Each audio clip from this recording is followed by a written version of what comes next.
So just break down the Mayweather Pacquiao fight. First off, were you surprised it finally happened?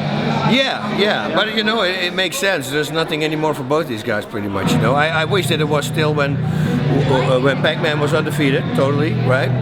That whole part, and a few years earlier, but still, you know, the same age they grow up. I still think it's going to be a really great fight. So if I were to give you $500, boss here, $500, place a bet on either Mayweather or Pacquiao, who would you put that $500 on? I would put it on Pacquiao, although I think that Mayweather, with his skills and his movement, but I would go for a shot from a crazy angle, and that's gonna land. I always say guys who are really good and really good with the hand movements and everything, they don't have a great chin. That's my conspiracy theory. And we saw it in other great boxers happening the same thing. They were really fast, and I always said, probably because he doesn't have a great chin. And but if one of these crazy punches from Pac-Man, who's like freaking Dominic Cruz or the other way around, I guess, moving crazy angles, and suddenly one lands, he's got a lot of power. Now let me ask you this, when you see Floyd do this, how would you approach it as a fighter? In just a purely boxing sense, when you see an opponent start doing a shell like this, how would you do it? I go for the body, but that's what I do. Yeah. When they defend the body, when they bring their hands down, yeah. I had this is a really cool story, a guy in Holland, and it was with one fight. First, I dropped a heavyweight who just beat the bronze medalist in boxing, and he came in training, wanted to spar with me. I was a little drunk because I came in my class and I say, guys, I'm going to drink some coffee, but you warm up. And he was teaching the boxing class. He says, oh, you want to spar? And I go, that guy, man, he never asked me. Now he's asking me because he knows I'm tough. So I said, okay, let's do it. No mouthpiece, no that. And I knew that he always had a double jab. And I right away landed on it, and I drop him with a body shot. He gets angry, starts wailing at me, and I duck underneath. And again, a body shot, and he goes down, literally walks out of the class. Now his trainer comes to me, and he was a much lighter guy. He says, you want to go a few rounds with me? So now it's a contest.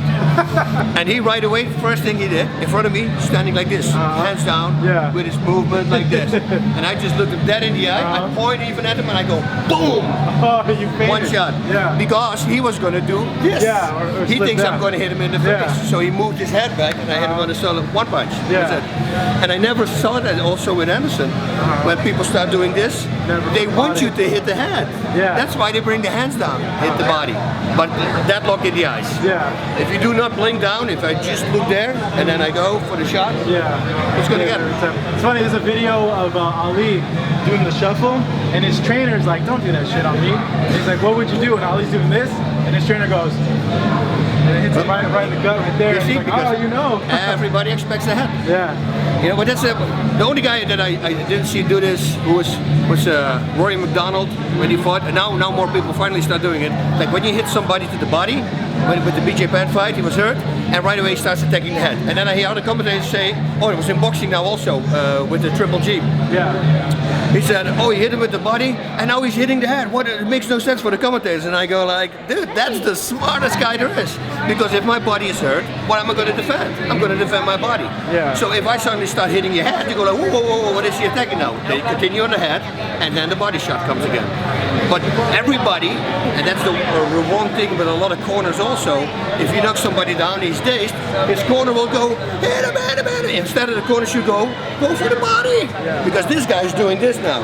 Start unloading on the body, cross, liver, cross, like punches that you would throw to a head, you can throw exactly to the body as well. Full blast. He has to bring his hands down. Otherwise you're going to knock him down. There's you see? But it's very hard for a fighter to control that, because your mind speaks to you. If you hurt somebody, go get his head, you know, and you need to neglect that. Say, no, I got to go for the body. And then set him up and then go back to the head. You know, it's a hard thing to control. But once you're there, then it'll work. All right.